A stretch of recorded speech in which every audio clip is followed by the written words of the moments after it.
Shalom Jemaat GKI dimanapun saudara berada. Saya Pendeta Waskito Wibowo dari GKI Nusukan, Solo.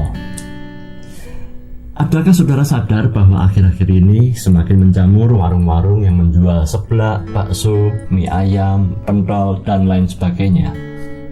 Mungkin kita bisa berkata bahwa itu fenomena yang wajar menjelang bulan-bulan puasa dan lebaran. Bagi saya, fenomena ini sungguh mengkhawatirkan. Mengapa? Karena ini menunjukkan bahwa sektor kerja informal hari-hari ini cukup menjadi andalan. Jadi menimbulkan kerentanan terhadap ekonomi.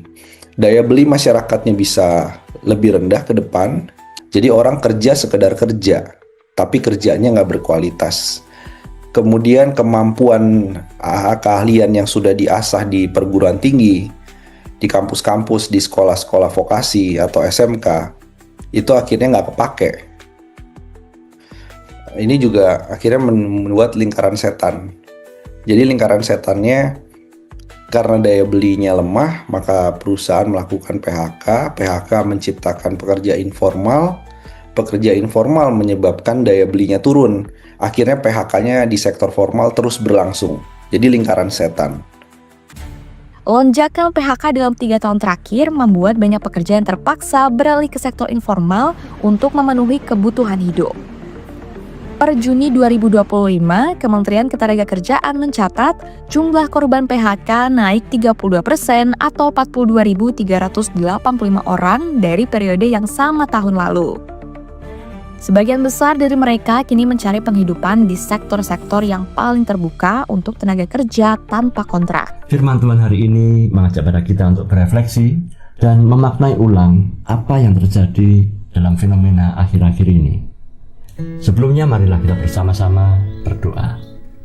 Bapa kami yang di surga, pada pagi hari ini kami bersama-sama akan merenungkan makna dari kerja.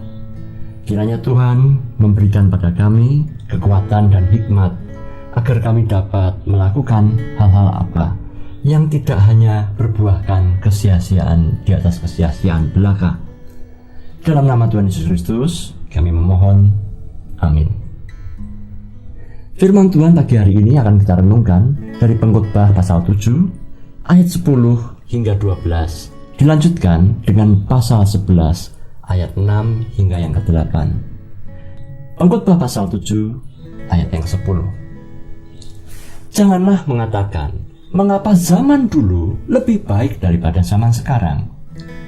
Karena bukannya berdasarkan hikmat engkau menanyakan hal itu.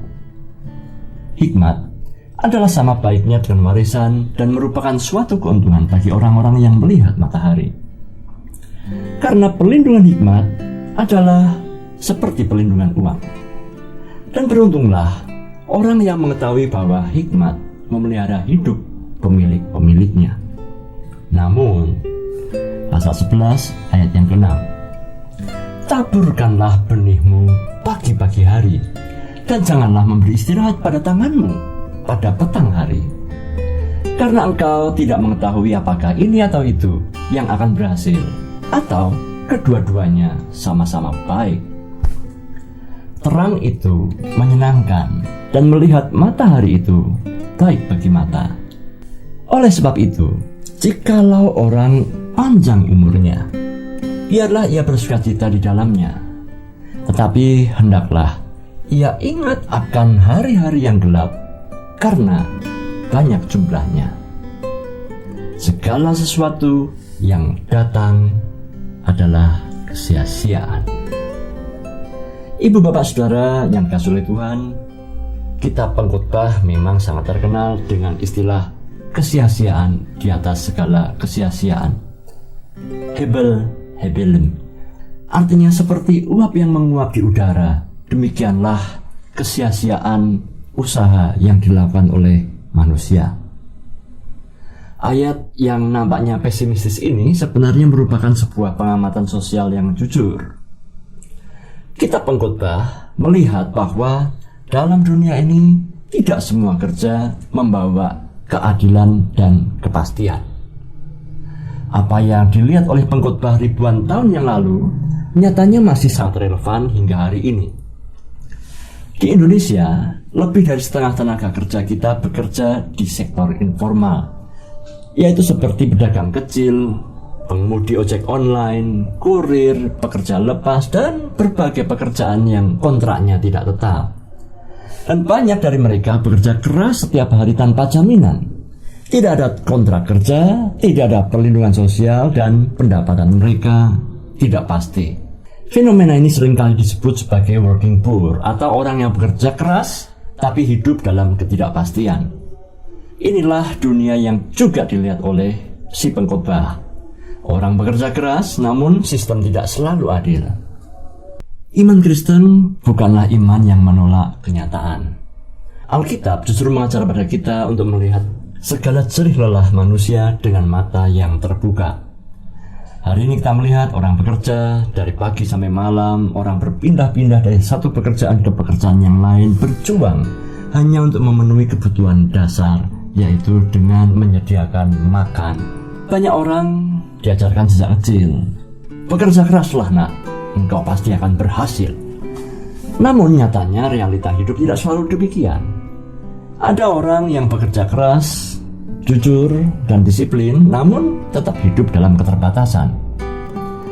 Disinilah iman menjadi penting, karena menurut Alkitab, Allah tidak mengajak pada kita untuk menilai manusia berdasarkan dari jenis pekerjaannya.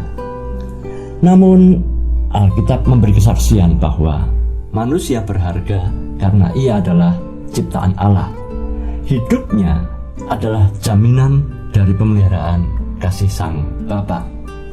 Oleh karena itu, martabat manusia tidak ditentukan oleh status dan jenis pekerjaannya.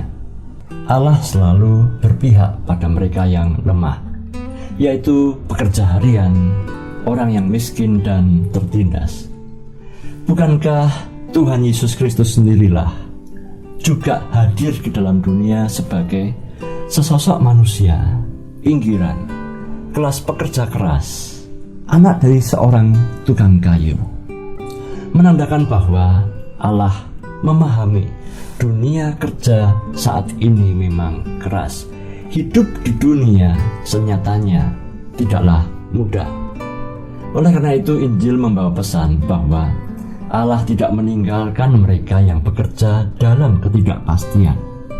Tuhan hadir dalam pergumulan kita sehari-hari, dan mereka yang hidup dalam situasi yang terpepet.